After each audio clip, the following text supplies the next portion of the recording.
I feel we are going back to do better way of agriculture. When you sow more, you harvest more. They have become scientists. They have become researchers.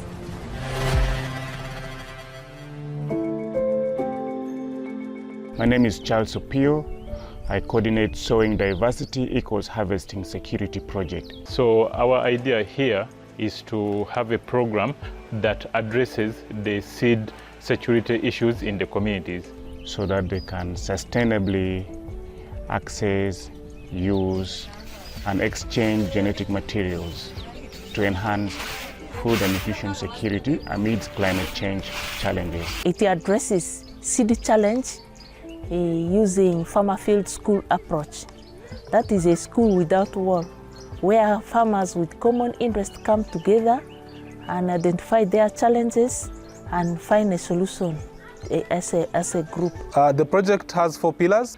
Pillar 1 has been focusing on managing crop diversity, where using the farmer field school approach, where we've been largely promoting participatory variety selection and participatory variety enhancement.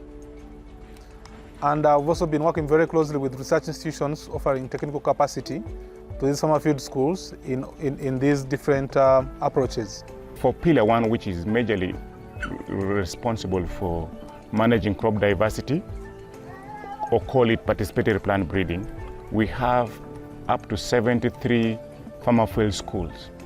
And in these 73 farmer field schools, we have 1,961 farmers, and 62% of these are women.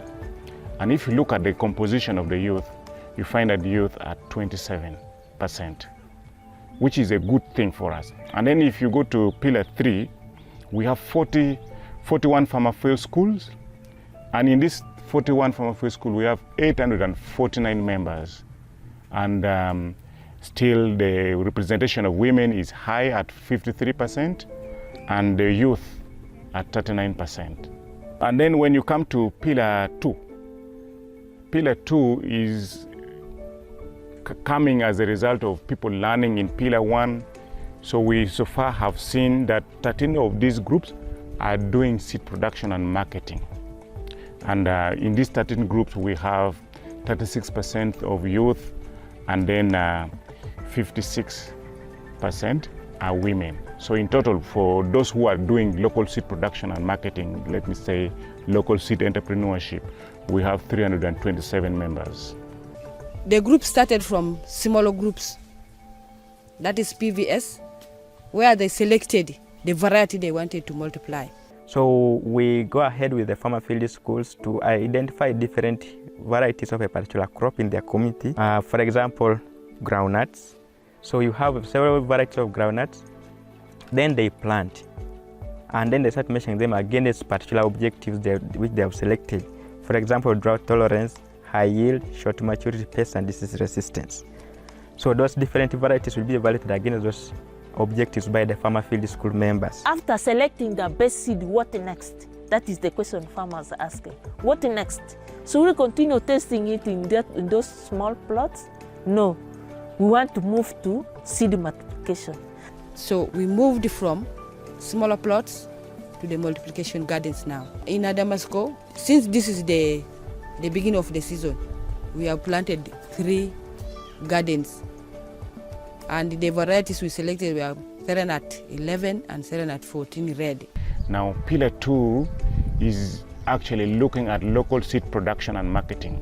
So when the farmers have come up with the varieties which is having that traits that they need, they can now begin to do it for business, which is like a social kind of enterprise to support other farmers and members within the community and also within the farmer field school. As you see right now, the members of Mechpa Road Farmer Field School Group we are in their garden. They are trying to weed their beans, and this is a yellow bean variety in the local language called Chogudibi. It's one that was picked from the PVS and now is being enhanced. And in the nearby future, we look at them becoming the biggest seed selling farmer field school within Erusi sub-county. We are on track and we believe that will happen. Then we also been promoting Pillar 3, which focuses on nutrition, using the neglected and underutilized species. And in this pillar has done a lot of understanding or assessment and working closely with the farmers on the different neglected and underutilized species. Under this program of NOS, we are trying to get information from our elders about these neglected species. Remember, they were losing knowledge on this news because by that time we have been growing up to this age of mine. We are not been using these local food plants. But by now, as I'm talking, we are now trying to bring them back. So we want to promote the use of these local food plants to improve food security and nutrition at household level by making food available throughout the year. There are periods of food scarcity, so farmers will have to use these. How do they know? By making sure that we bring on board as many people as possible of different age. Like you have the elderly people who can introduce food which were previously used, but now the new generation may not be knowing. So they can tell the generation that, look here, this is one of the foods we used to eat. I have 10 youths in my farmer field school group. So the 4 are girls, then 6 are boys. And one of the boys is called Makuru Steven. By name I'm Makuru Steven. I am 20 years old. I'm in Orebadco Farmer Field School. I'm proud to join this group just because of 2 or 3 reasons. I can testify that one. There was a time I have problem with my eye. I went to the nearby health facility. Then they advised me.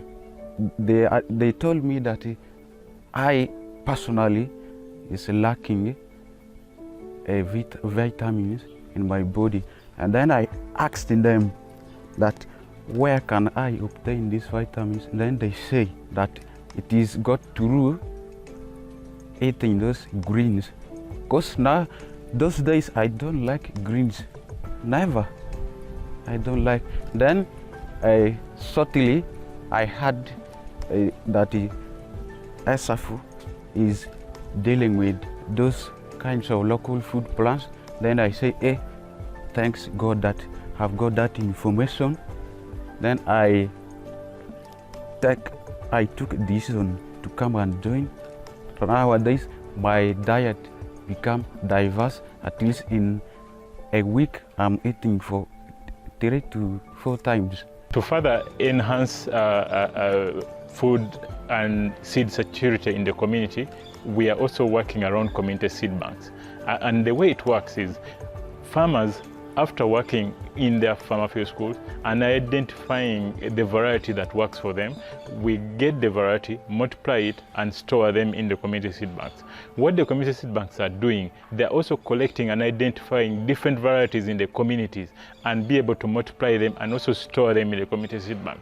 The community seed bank is a powerful weapon that we are using to protect community seed security. That means communities are independent, they are sovereign, not depending on any other factor outside, because the power is in their community. So these community seed banks that are established in these communities, they have leaders, they have structures that protect the interest of the communities, and then they are also linked directly to different networks of community seed banks, but also we are working on linking them to the gene bank in Entebbe. So the idea is, how can we put farmers at the center of seed management? And the community seed bank is that powerful weapon that we are using to address that. The last component is, which is on enabling policy and institutional environment. We would like to make sure that the conditions to do all this work and managing crop diversity, local seed production and marketing, and promotion of the use of local food plants is favorable. So we try to look at policy issues concerning this. We try to look at institutional issues. So we try to engage different stakeholders, especially from the public institutions, to make sure that they appreciate and institutionalize the approach of Farmer Field School.